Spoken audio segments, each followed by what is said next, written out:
Salut à tous et bienvenue sur Point de Mire, la chaîne YouTube qui garde toujours un œil sur les médias. Dans ce 9e numéro, nous allons nous demander comment sont traitées les élections dans les médias et notamment à la télévision. C'est parti, générique.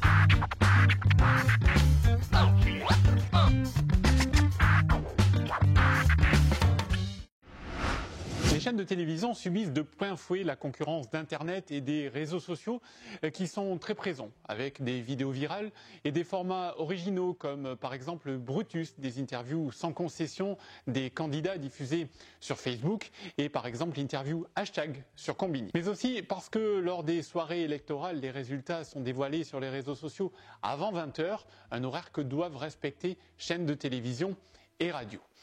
Les chaînes de télé ont donc innové avec de nouveaux formats plutôt orientés vers le divertissement, tels que Ambition intime sur M6 ou Candidat au tableau sur C8. Yeah. Mais le problème des chaînes de télé en période d'élection, ce sont leurs contraintes. Pour cette campagne présidentielle de 2017, les règles ont été durcies pour les télévisions ainsi que pour les radios. La presse écrite n'est pas concernée par ce fait. Les temps de parole des candidats ont été vérifiés par le CSA à partir du 1er février. De cette date jusqu'au 9 avril, c'est la règle de l'équité qui a débuté. Les candidats ont dû disposer d'un temps de parole correspondant à leur poids politique. Un poids apprécié grâce au nombre de députés du parti représenté, mais également sur la capacité à mobiliser les électeurs sur les réseaux sociaux ou dans les meetings. En gros, c'est pas très clair. Depuis le 10 avril jusqu'au soir du second tour, c'est la stricte égalité du temps de parole qui a débuté. Mais la grande nouveauté, c'est que les commentaires des journalistes sont aussi pris en compte, sauf s'ils parlent de plusieurs candidats dans une même séquence. S'il est question d'un seul candidat, la séquence est décomptée de son temps de parole, sauf si le commentaire est considéré comme négatif. Bref, radio et chaînes de télé doivent s'amuser à tout chronométrer, sauf que pendant ce temps-là, sur Internet, le temps de parole est totalement libre et pas du tout chronométré. Je suis indigné. C'est une histoire abracadabrantesque. Et puis l'image de la campagne présidentielle à la télé, ce sont ces spots de campagne un peu ringards, voire beaucoup ringards, diffusés sur le service public. Il faut savoir que les partis ne peuvent pas faire ce qu'ils veulent, ce qui explique la différence avec les spots dans les autres pays.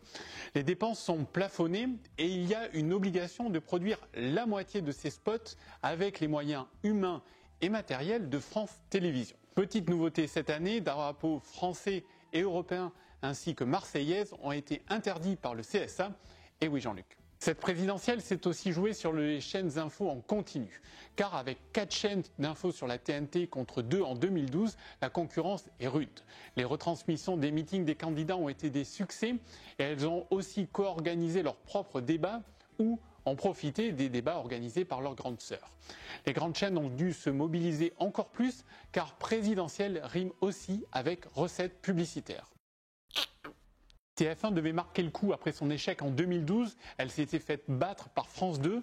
Pire, elle s'était faite devancer lors de la codiffusion du débat de l'entre-deux tours, ce qui n'était pas arrivé depuis 1995.